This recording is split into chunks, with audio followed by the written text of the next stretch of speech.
Good afternoon, everyone. My name is Mary Sheehan, and on behalf of the Board of Directors of the Chevy Chase Historical Society, I welcome you to our 2023 Fall Lecture. So this is the first time since the pandemic that we have actually had an in-person lecture, and we are delighted to be able to gather with you all in person once again. And we thank you so much for sharing part of your Sunday afternoon with us. So now, let me introduce our speaker, Renata Lisowski. Renata graduated summa cum laude from Edinburgh University and went on to earn her master's degree in historic preservation at the University of Pennsylvania. Her concentration there was in the public history of the built environment. She went on to work at 3 different historical societies in Pennsylvania. I am proud to say that almost a year and a half ago, she came to work for CCHS as the new director of our Archive and Research Center. As it happens, she is particularly well qualified to talk about today's topic. Renata's interest in cemeteries goes back to her youth when she picnicked in a historic cemetery near her home. In undergraduate school, she worked for 4 seasons at an archaeological excavation of a 14th century cemetery in Poland. During graduate school, she studied the history of cemeteries that were lost or destroyed due to urban development, and particularly African cemeteries. So after her presentation, Renata will take questions, and then she will stay to chat with anybody who would like to. And of course, you can visit her anytime you like by dropping by the CCHS Archive and Research Center over on Connecticut Avenue. So before Renata begins, though, I'd like to introduce Rachel Parrish and Nadine Chapman. These are 2 Rollingwood residents who are leading the effort for community acknowledgement and memorialization of the Rollingwood Burial Ground, and to generally educate the community about their project and about the site. So I'd like to ask Rachel and Nadine to come up and tell us a little bit more about their project. They also will be staying after the program to chat with anybody who would like to. So Rachel and Nadine.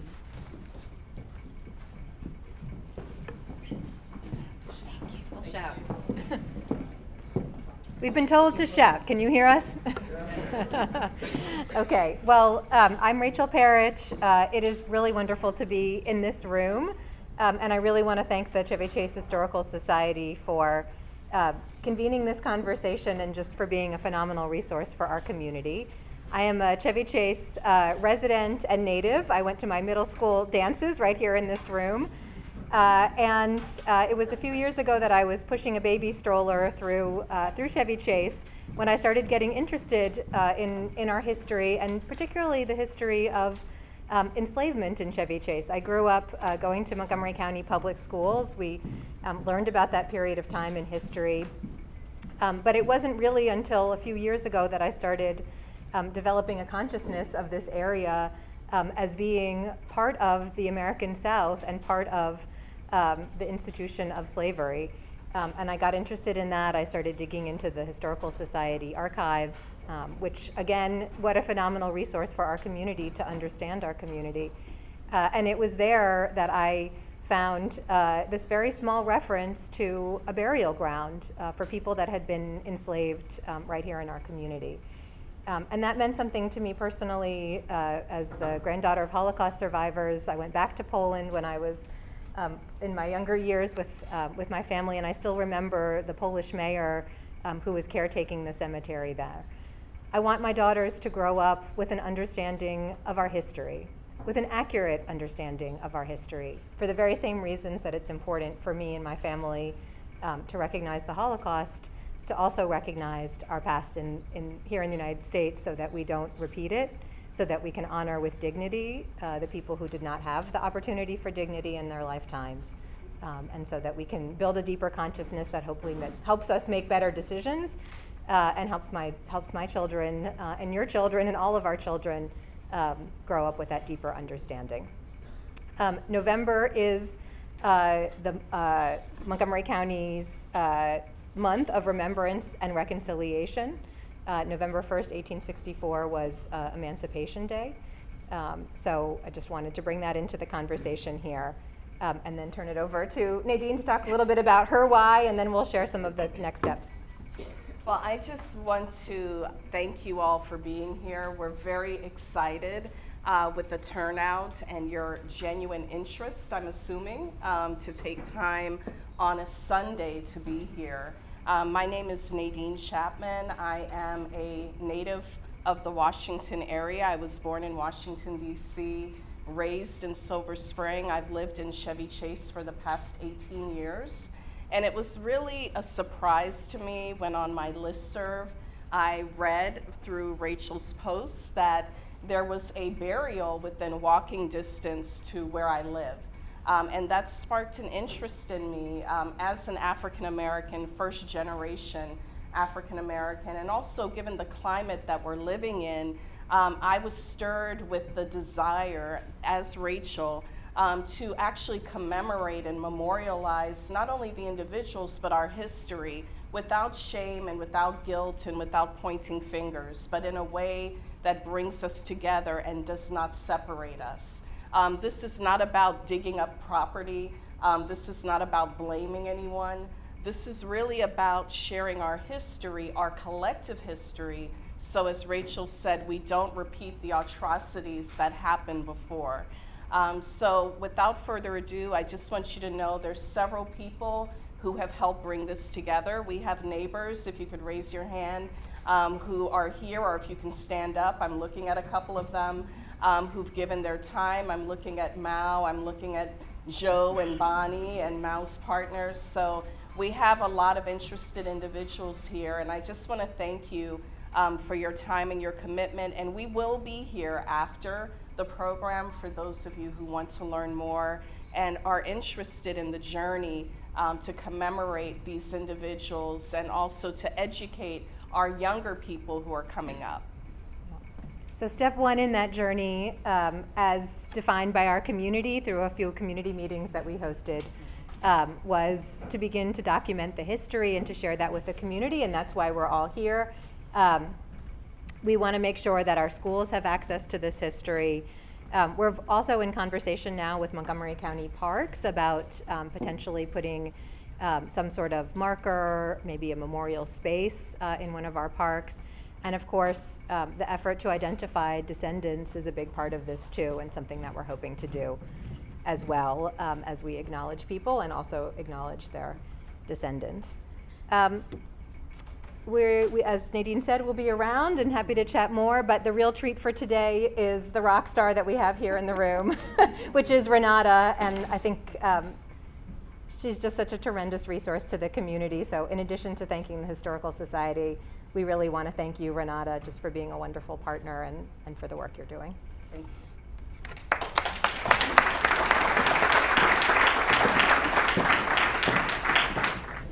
Hello, everybody. Thank you all, first of all, so much for coming out on this beautiful day to come and listen to this presentation. I am just overwhelmed and very honored to see so many faces in the crowd today.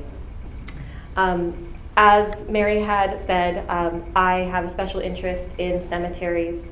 When I took this job in August of 2022, one of the first things I did was I looked around the neighborhood to see where the cemeteries were, because those are my favorite places to go. Get used to the new neighborhoods. The names you see on the gravestones tend to be the names you see on the street signs, and it acclimates you to your current place and your history. And I found, looking at the map, that there were very few cemeteries in the immediate area of Chevy Chase, and I thought that was curious.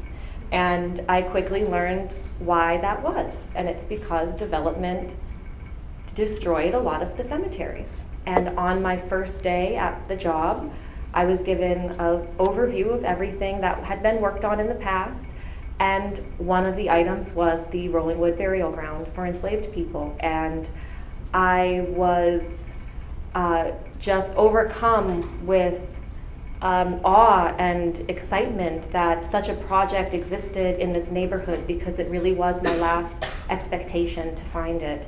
And to know that there were community members who were interested in preserving this place and memorializing this place was so wonderful that I could not resist to focus my time as much as I could on this important project. So I'm excited to share with you what I've been able to find, including also what others have been able to find before my time and who have also contributed since I've started working on the project.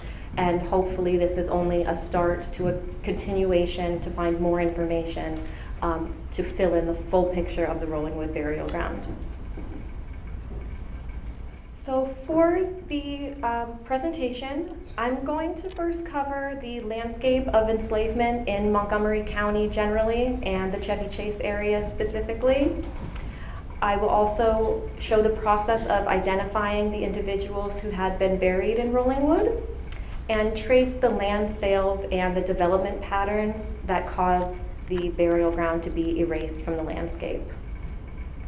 And in the information that I'll show you today, I would like to put in context the burial ground with the lived experience of the people who had been enslaved in the Chevy Chase area, with the hopes to honor the people that were buried there.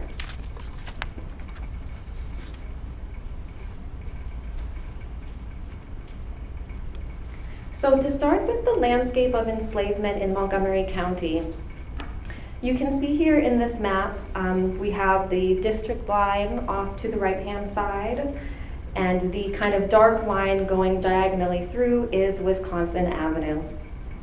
And we have Brookville Road up to the right, and all the way along the bottom we have River Road to the south. In the area that we're looking at here, we had mostly small-scale family farms, and they relied on enslaved labor to tend their crops, raise their livestock, do housework, among many other activities. Not all families in the area used enslaved labor, but many of them did. A majority of them had between 5 to 10 people enslaved on their properties. However, there were other much larger operations that would have sometimes 20, 40, or even as many as 80 people enslaved on their properties. Enslaved people worked throughout the land that we know as being Bethesda and Chevy Chase. At the time, it was all part of the Bethesda district. The landowners that you see on the map that are underlined with white lines, I've been able to confirm as enslavers through census records. Census records did keep enumerations of anyone who was enslaved at the properties. So we have the map from the previous slide again, keyed in a little bit on the Chevy Chase area specifically, the district line, River Road on the bottom, Wisconsin going through the middle, Brookville Road, and then the kind of horizontal line is Bradley Lane. On the other side, we have a map which is a really descriptive map and presumably highly accurate map, which was created by the engineer department during the Civil War, which was used to develop battle plans in the area. And you can see the same road outlines here. And this is that same engineer's map, but a little bit bigger to show more detail about what the landscape, the true landscape, actually looked like during the period of enslavement.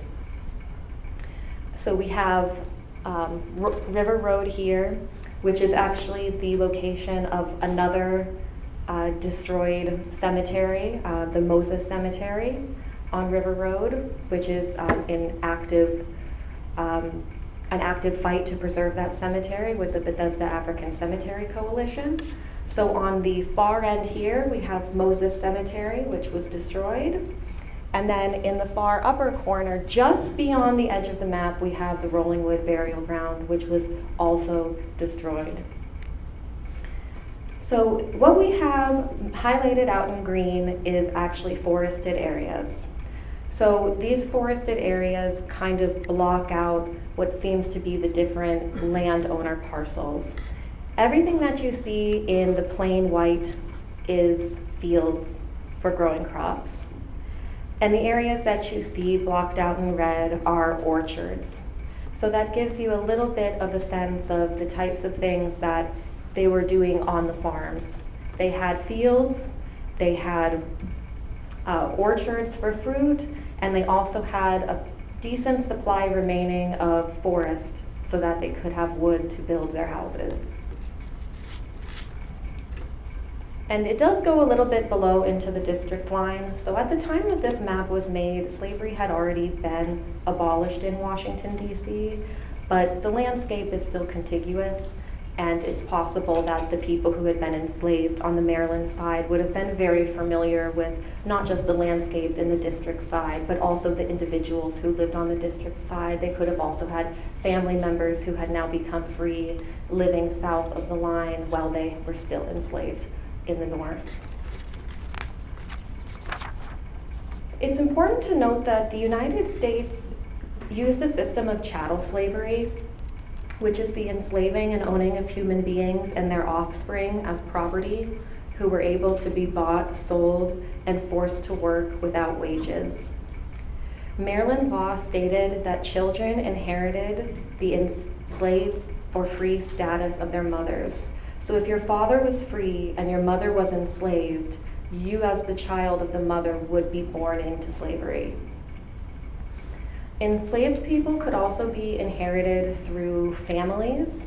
So parents in their wills would sometimes will specific slaves to their children. And they had a lot of different reasonings for doing that. If anyone is interested to learn more about that process of inheritance patterns specifically, I would guide you towards the book They Were Her Property by Stephanie E. Jones Rogers, which is a great book that goes very deeply, specifically into the role of women in the slave trade. Something else important to note is that the buying and selling of enslaved people is what we would call today human trafficking. The UN definition for human trafficking is the recruitment, transportation, transfer, harboring, or receipt of persons, the giving or receiving of payments of a person having control over another person for the purpose of exploitation. So based on the 1864 slave statistics that show enslaved people, they show that enslaved people were sold to other people within the surrounding area. The 1864 slave statistics were created when the Maryland government had intended to give reparations to the slave holders for their lost so-called property. So they had enumerated, just like in a census, they went to all of the landowners, asked them who they had enslaved at the time of emancipation in 1864. They had their names, their ages, their health, sometimes notations that they left to join the army during the war. And they also have, importantly, a column for former ownership proven. And when I was going through these statistics, I was very surprised to see that column, former ownership proven. So I started to look not just at the names of the people, which is very important, and I'll get to that a little bit more, but I started to look too at the names that showed up in that column of ownership proven, because it could tell you the way that these human beings had been trafficked within their neighborhood. So in this map here, the black line that you see is Brookville Road, and there are several names of enslavers along Brookville Road. In the parentheses is the amount of slaves that they had on the slave statistics in 1864.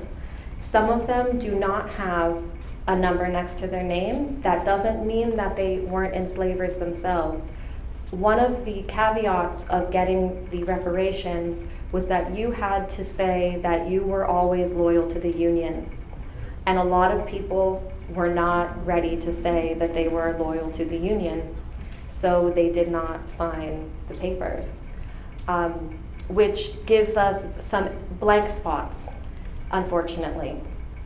One positive about this slave statistics is that the state of Maryland never actually did give reparations to the slave owners. Washington, D.C., however, did. So we can see in this map that the neighbors along Brookville Road were very interconnected with the people that they held in slavery. We know from the statistics that Samuel B. Anderson had sold people to his neighbor across the street, B.T. Hodges, his neighbor up the street, John C. Jones. Another man, James Cummings, had sold people to Samuel B. Anderson and B.T. Hodges. We had Joseph Bradley selling people to Mrs. Williams. And we had B.T. Hodges selling people to Sam B. Anderson and John C. Jones. And in the shape itself, it truly is a trafficking ring within the neighborhood of enslavers on Brookville Road.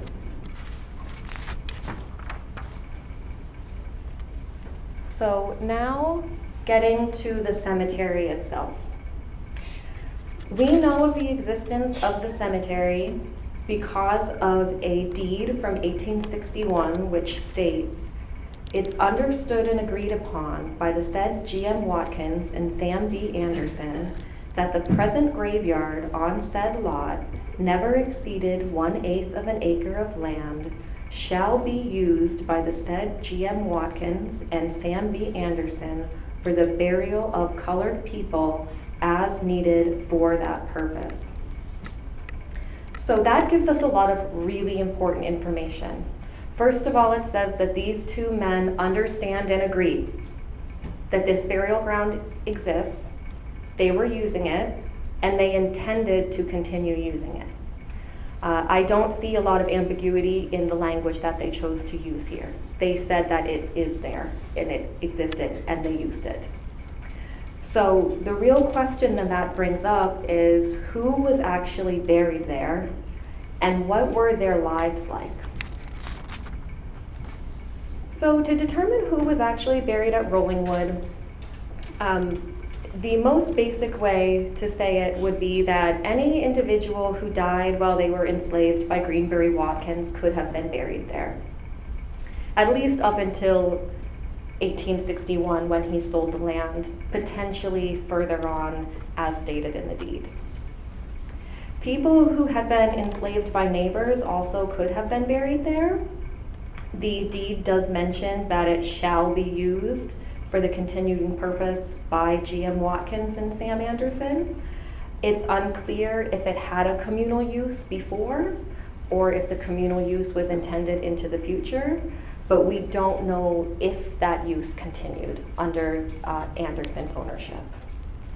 And in the image here, we have a white circle indicating the approximate location of the area that we're discussing. This map is from 1865, so right around the period of emancipation. So how can we know who was buried in the cemetery? It's really hard to know for certain. Like with many things in history, you can't always know with absolute certainty some questions, but certain records have clues to help us fill out the picture. Those documents that are most helpful in this regard are census statistics, in particular the ones from 1850 to 1860. A caveat here is that these only include the number of enslaved people and their age and sex, but they don't ever include the names of the people. So we just have male, 22, and that's it. That's all we know. And we, of course, don't have names for Greenberry Watkins from the slave statistics in '64 because he did not contribute any. The slave statistics in 1864 do contain names. So what we can glean from that is if they were alive in 1864, the chances that any of them would have been buried in the burial ground are very slim because they would have already gained their emancipation. However, what is important about their names is that they would have been the neighbors, the friends, possibly the family of the people who had been buried in the burial ground that Watkins owned. These documents are all available through the Legacy of Slavery in Maryland database, which is a very easy to use database.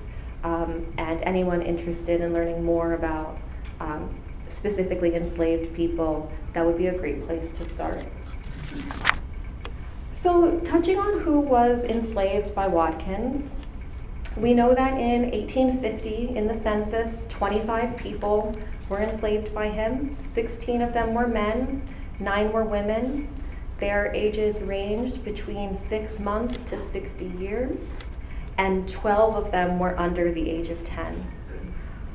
So what we have here on the far right-hand side is actually from the census, so it's all handwritten. And then I have a little spreadsheet where I was able to sort from youngest to oldest. In the 1860 census, there were 32 people enslaved by Greenberry Watkins. 18 of them were men, 14 were women, and they ranged in age from 1 month to 54 years.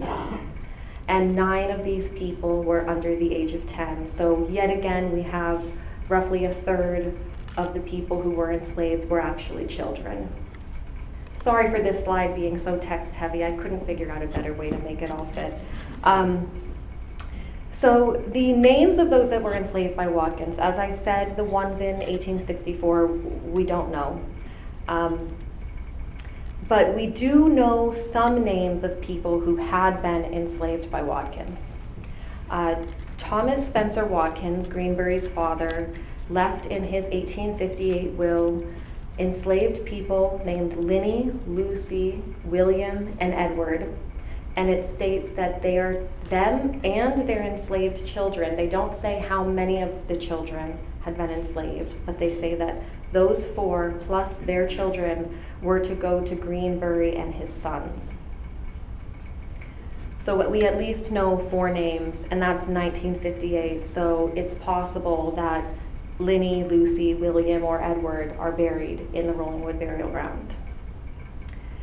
In 1862, Watkins had petitioned the court in Washington, D.C. for reparations for the 2 people that he had enslaved at the time of emancipation in the district.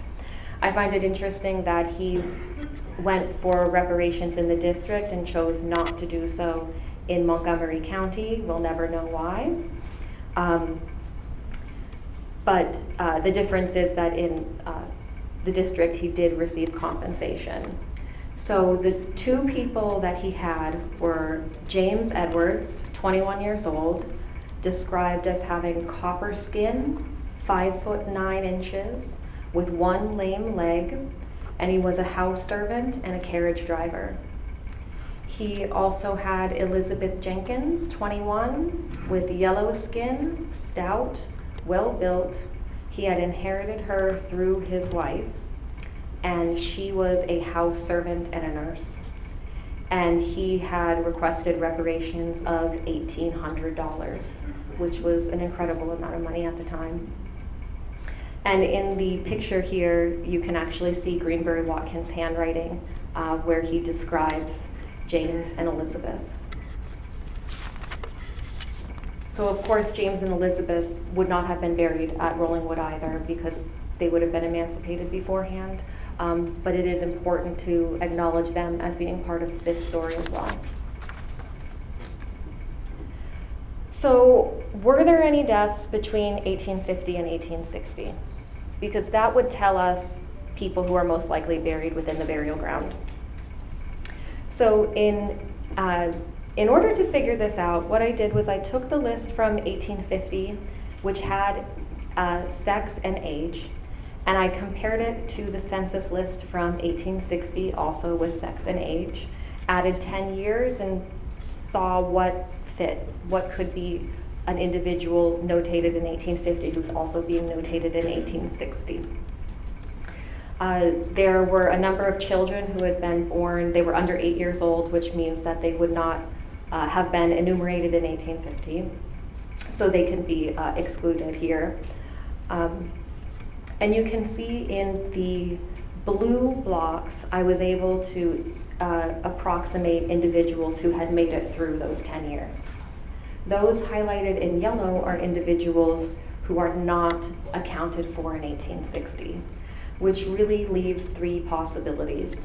One is that they were sold and trafficked elsewhere, and we know that Watkins was selling.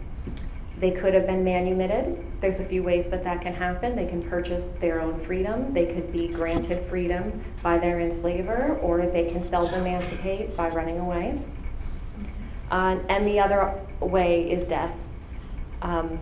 So from the individuals who cannot be accounted for in 1860, there's a 5-year-old male, an 18-year-old male, two 25-year-old females, a 30-year-old male, a 38-year-old male, a 40-year-old female, a 40-year-old male, and a 60-year-old female. Based on their ages, I think it is probable that the 60-year-old female is buried in the burial ground. Life expectancy was only 20 years, so she was already quite aged. If she had made it to 1860, she would have been 70 years old. I think she is a likely burial. I think she is the most likely burial. I also think the 40-year-old male and the 40-year-old female are likely based on their advanced age, as well as the 38-year-old male.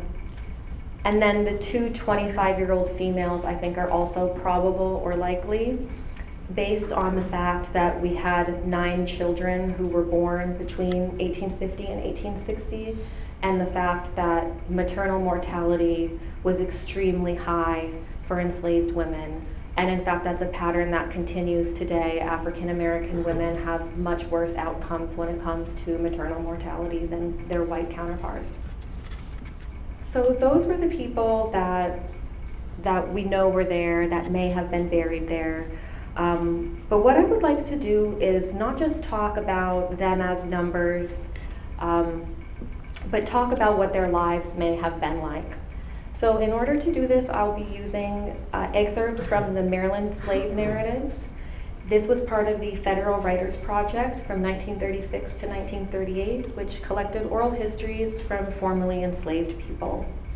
They published books for multiple states, so you can get these books for Alabama, Arkansas, Florida, Georgia, Indiana, Kansas, Kentucky, Maryland, Mississippi, Missouri, North Carolina, Ohio, Oklahoma, South Carolina, Tennessee, Texas, and Virginia. They took thousands of oral histories of formerly enslaved people, and they are very, very enlightening. And I would encourage anyone interested to order one of these books. They tend to be very inexpensive, under $10, and they're really, really fascinating and eye-opening. So these will be stories for people who had been enslaved in Maryland. They're not necessarily stories of people that were enslaved in Chevy Chase or even in Montgomery County, but I think that their stories can give us a bit of insight into what it might have been like for the people who were enslaved here. So to start with their housing, we have a photo here which is actually in Chevy Chase. This is at the No Gain Farm, and the photo was taken in 1896. And it's a little bit hard to see. Maybe you can see a little white shadow. There is actually a man standing in the doorway of this cabin, and the cabin still exists today. This quote is from James V. Dean. He was born in 1850 in Charles County. I was born in a log cabin. The cabin had 2 rooms, one up and one down, very large with 2 windows, one in each room. There were no porches. Over the door was a wide board to keep the rain and snow from beating over the top of the door. With a large log chimney on the outside, plastered between the logs, in which was a fireplace with an open grate to cook on and to put logs on for fire to heat. And this excerpt tells a little bit about what it was like to be on a small farm. Many of the farms in the area were small farms. This is from Manellis Gassaway, born in 1850 in Carroll County. My father worked on a small farm with no other slaves but our family. We raised on the farm vegetables and grain consisting of corn and wheat, which was taken to the grist mill to be ground. Besides, we raised hogs and a small number of other stock for food. So they said that it was just their family that was enslaved together as the sole enslaved people on that farm. And I found an example from the Chevy Chase area who had been enslaved by a woman named Ariana Williams. And there were 6 people who were at her property: Ruth Davis, Ann Davis, Lloyd Davis, William Davis, Frank Davis, and Mary Davis. So we have in this example a family that was kept intact, partially at least, but still, despite the fact that they were together, they did not have any true freedom. So since we have an idea of what it was like on the smaller farms, we need to talk about what it was like on the bigger farms. Greenberry Watkins had one of these bigger farms. This quote is from Caroline Hammond, born in 1944 in Anne Arundel County. "I was born the daughter of a free man and a slave woman who was owned by Thomas Davidson, a slave owner and farmer of Anne Arundel.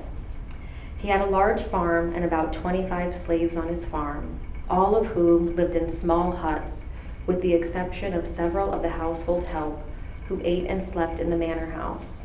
My mother, being one of the household slaves, enjoyed certain privileges that the farm slaves did not.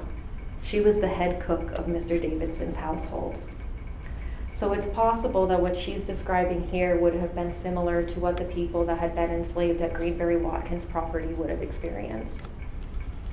And the image here is the census from 1850, when Greenberry Watkins had 25 people enslaved on his property. Another important aspect of someone's lived experience is the food that they eat. This quote comes again from James V. Dean, born in 1850 in Charles County. He said, "Our food was very plain, such as fat hog meat, fish and vegetables raised on the farm, and cornbread made with salt and water. My choice food was fish and crabs cooked in all styles by mother. You asked about gardens. Yes, some slaves had small garden patches, which they worked by moonlight." And the picture here is the cover for the book The Cooking Gene by Michael W. Twitty.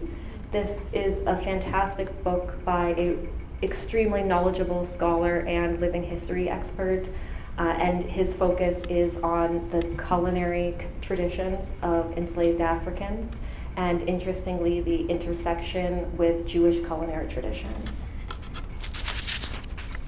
I have this book in my personal library, and I really recommend it. It's very fascinating. So a little bit about the family structures. How did they get married?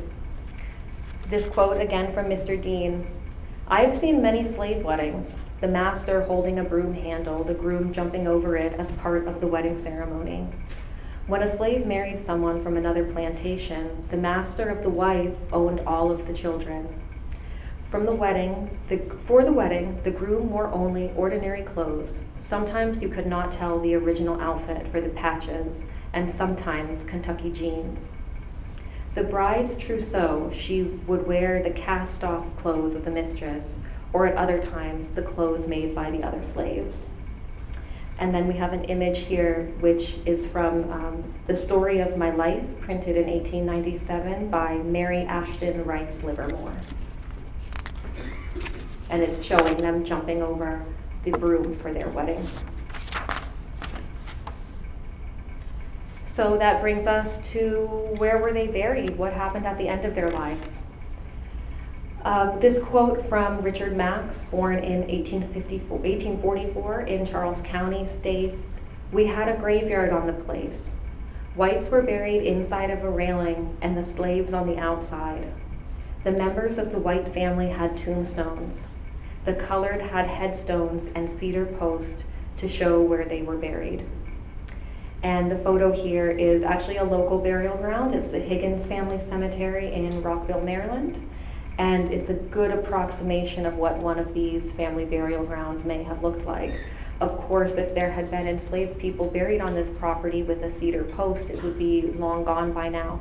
And this is one of the major challenges when you're dealing with African cemeteries, is that a lot of times they don't have markers the way that Europeans think of markers, of big tombstones, of nicely designed parks. They didn't have such permanent features, and that is one of the aspects that contributes to them being so easily lost and destroyed. So on the topic of being lost and destroyed, now I'll move on to the land sales that erased this burial ground from the landscape. So in 1861, we have that earliest known reference of the burial ground. But what I want to discuss is, where was the burial ground located and how was it erased from the landscape? So back to the original deed from 1861, it's understood and agreed that the graveyard shall be used for colored people.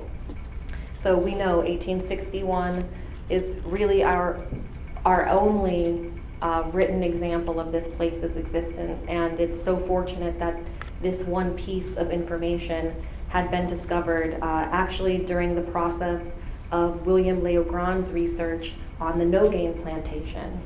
And we'll get to a little bit more about no-gain.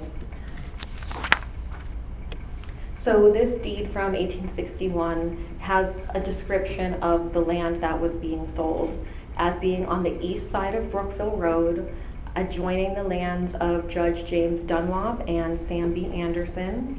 It says that it was a 6-acre plot of land, and then we know within that 6-acre plot of land there was about 1/8 of an acre that was used as a burial ground.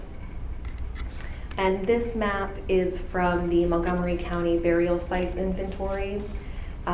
There's some disagreement among researchers regarding the precise location of the burial ground, but for the purposes of this presentation, I'm just going to go with what is officially recognized by the county as being the location. So you can see in the map, the red line going through is Brookville Road. The blue area is Hawkins Lane. The pink is Dunlop land, and the purple is Anderson's land. The tiny little piece of blue that's on the other side of Brookville Road, that is the area that is presumed to be the land that was sold in 1861 to Samuel Anderson. So Samuel Anderson was the owner of what was originally called No Gain, which was a large plantation and one of the earliest settlements in the area. So here is a little bit more about No Gain. The home was owned by Patrick Cummings, who you can see on the 1865 map. And then, very interestingly, we have in our collection at CCHS this photograph from 1910, which shows the No Gain farmhouse on Brookville Road, and the perspective is actually looking north. So about a half a mile from the place where the photograph was taken would have been the location of the burial ground. So this is a good idea of how it may have looked for the people who were buried there when they would walk up Brookville Road. And here's some more pictures of Brookville Road. There's the cabin from before and a closer image of the house. So this house isn't necessarily what we would think of as being a plantation house like they have in the Deep South, but it was nonetheless a plantation that did derive its labor from enslaved people, just like the ones down in the South. It's just not as grand looking from the outside. So in 1871, the land containing the burial ground was sold once again. This time it was sold within members of the Anderson family. And it's a bit complicated, so I won't go too far into it. If anyone's ever dealt with an estate, you probably know how complicated those things can get. What's important though is that the deed references the 1861 deed, but it makes no explicit reference to a burial ground. I don't know if that's because they didn't think it was important, they wanted to forget about it, they stopped using it as a burial ground and it just slipped their mind, or what the intentions were, but it is not mentioned as being active or present in any way. And the Anderson land holdings on Brookville Road, this no-gain property, it changed hands several times within the family, different patterns of inheritance, before it was eventually sold outside of the family. No gain is very interesting, however, it's a little bit outside of the scope of what we're discussing, as the purchase of the land went into no gain at the time that it ceased to be used as a burial ground. If you would like to learn more about no gain, though, we do have on our website an exhibit about Cummings Lane, which discusses no gain. And there is also a monograph called No Gain, Portrait of a Family Farm by William Leo Grand. And that is the first time that we actually see the references to the burial ground in the deed in a secondary source. So we're going to jump all the way ahead to 1910 when the land gets sold out of the family. So after a series of inheritance, Henry M. Griffith ends up owning the land, which you see here outlined in green. And in the deed it states, all that lot or parcel of ground conveyed to John Hopkins Anderson by Samuel H. Anderson and others by the deed from 71. Which means that all of the land that was in that 1871 deed got transferred over to Henry M. Martin. So that's the connection between the burial ground land and this piece of land here. And this deed was dated in 1910. Griffith eventually sells the property in 1925 to a man named William B. Craft. However, William B. Craft only holds on to the land for a year before he sells it to a man called Lester H. Woolsey. So the land was sold in 1926, and you can see it's a little bit smaller this time. Before it was a little bit bigger, and then it turned into a small little chunk. And within the Woolsey deed, we again have references back, and you can trace the references to the original deed that mentions the burial ground. Lester Woolsey was an interesting person. He was the assistant solicitor in the Department of State. So he was one of those people that was kind of the ideal citizen of the Chevy Chase area, people of high status, people in government, and he lived here for several decades. But you can see in this picture, between the two, wrong way. There's really not much development. There's a little bit of development along the bottom corner, a little bit on the edge, but mostly we're still dealing with farmland in 1910. Once Woolsey has the property, development is encroaching all around his little bit of property. Dunlop is still mostly fields, but there's a lot more suburban development happening at this point.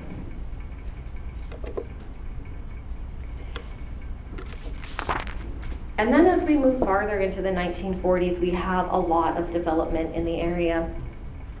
However, in this 1949 atlas, we can see that despite development encroaching on almost all sides of the Woolsey property, his property is still intact as a small open space with one home. But that doesn't last long. By 1959, the entire area has been developed. And it's actually in 1954 that the Rollingwood Terrace plat was platted out, and that Woolsey plot became the streets that we know today as Woolsey Drive and Rockton Avenues. And so the official statement by the county is that the burial ground is located at the intersection of Woolsey and Rockton, which is marked here with a cross and a question mark, because we don't know for sure if that's the location, but it's the approximate location. And I just want to say that we may never know the names of the people that were buried in the burial ground at Rollingwood. We may never know its precise location, but we can honor their lives and acknowledge their final resting place in the place that you all call home. And just some thank yous. There was so many people who contributed to this project before my time here and since I've been here.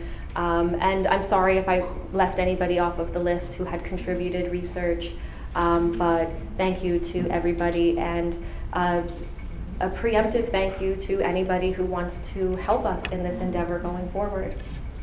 And of course, thank you to everybody who came out today to hear this presentation.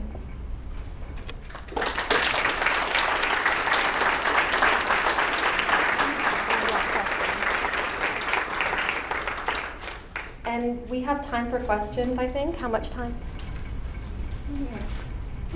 Time. Okay, in the back. Yeah, hi, I'm Miss Terry Salas. I got the postcard in the mail, and I was involved a few decades ago with the African Burial Ground in New York City, Lower Manhattan, New York City, and we learned a lot. Unfortunately, that hasn't been used by some of the groups here locally, but the Rose Cemetery. We have a lot of information. We have a lot of time with the federal government, work with the federal government. So we basically removed or had archaeologists remove the names and then they got our study them and then created this very well archaeologist with a circle center, sound library. So things can be done properly and respectfully and that. But my question is, Oh, yeah. we can't hear you. Apparently, the rug plantation and rug road going to Brookville on the other side of the East West Highway, that was a plantation. And after emancipation, the formerly enslaved people who had lived there were given 100-year leases. And so in 1964 and 1965, those leases expired and the land was redeveloped with place warehouses now. There's a place called Young American Ford. So there were 5 houses built by high school students, but most of the families had the deeded property. It's staying families for 100 years. Many of them did not have running water at the time. This is 1965. But I haven't been able to find a whole lot of information about the plantation itself. And I tried about the general Cummings. I can talk to you later about that. But I'd like to do Yeah, we are happy to help with any kind of deed research to find these sort of answers. And we have an example in Chevy Chase where the Hawkins family, at the time of emancipation, purchased land from their enslavers, and they established Hawkins Lane off of Jones Bridge Road.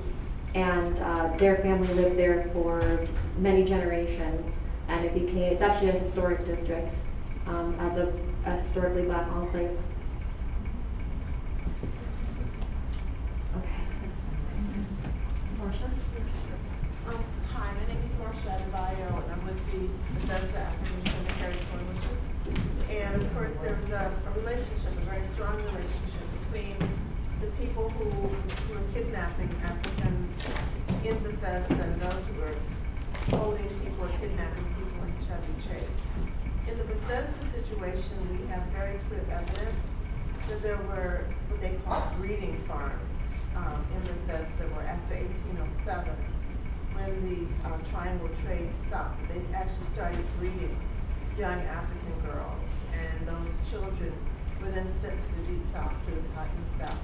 I was wondering, in Chevy Chase, do you have any evidence of also this kind of breeding industry taking place in this area? Well, I think there's 2 pieces of information that would indicate that happening would be, first of all, the amount of children who are being born on these farms, having a third of the people being children, which is baked into the fact that any children that are born become the property of the owner of the mother.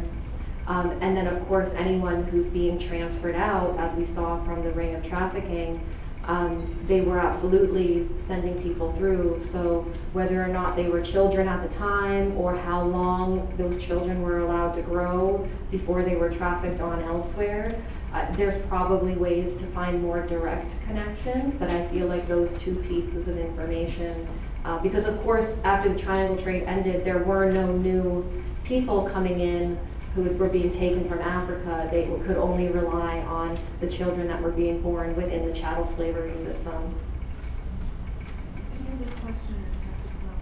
Oh, if you want to ask a question, I guess come up and use the microphone. Yeah. I don't know, maybe like lining up is better. Then we can just go through. And I can talk pretty loud too, so I don't actually need the microphone if people want to ask questions in the microphone. No, you should use it. Okay. I had two questions. First, was this cemetery put into inventory? Montgomery County did, or it did not? Yes. Okay. Yes, it is in the inventory. In fact, they updated it this year.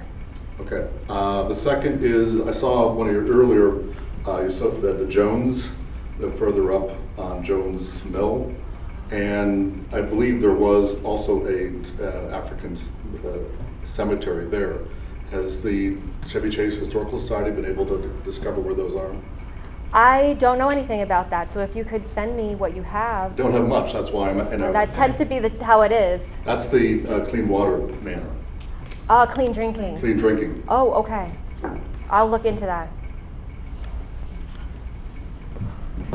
Okay, first, a short one. I noticed the name Bradley as I believe one of the owners. Is that what Bradley Boulevard's named after? Bradley Lane. Bradley Lane. And then this may be a little bit off of your research, but I'm interested in the actual conditions that slaves lived under. And of course, we all who've done any reading know the basics.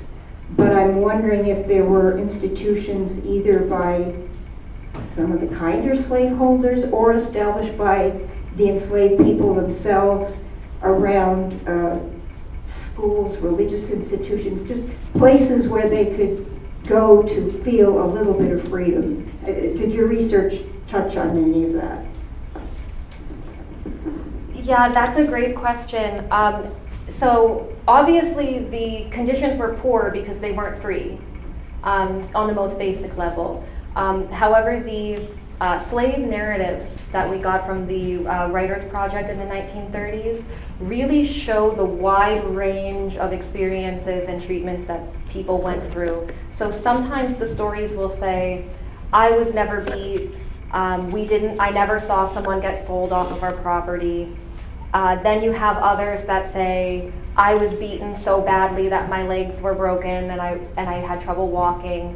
Or, my mother had gotten into an argument with the mistress and the mistress slapped her in the face and then I never saw my mother again. And there was one remark in one of the stories from the Maryland one that said, if you received good treatment while you were enslaved, you were born under a lucky star. So there's a wide range, no matter how well someone maybe had been treated, if they still weren't granted their freedom, they weren't being treated like human beings. Thank you. So we're only going to have time, I'm afraid, to take one more question. I know there are more. The Lawton Center closes at 5 o'clock, and we have been told in no uncertain terms that we have to be cleaned up and out of here by 5 o'clock, and we have to comply. So after one more question, both, Renata and Rachel and Nadine said that they would stay around to chat. If we have to leave the building, I bet they would stay around out in front and chat. If we need to, but it pains me to have to cut off questions, but that's the reason why we must. I'll be very quick. That was just a marvelous presentation. That was just a marvelous presentation. And it's just the beginning of a lot of work. And hopefully you're going to be here to complete a lot of this work. But in the event that you're going to be offered some much bigger, grander job, I have one question, and that is, are you putting together a critical bibliography that will be left in the organization or is available to us who want to know about your sources?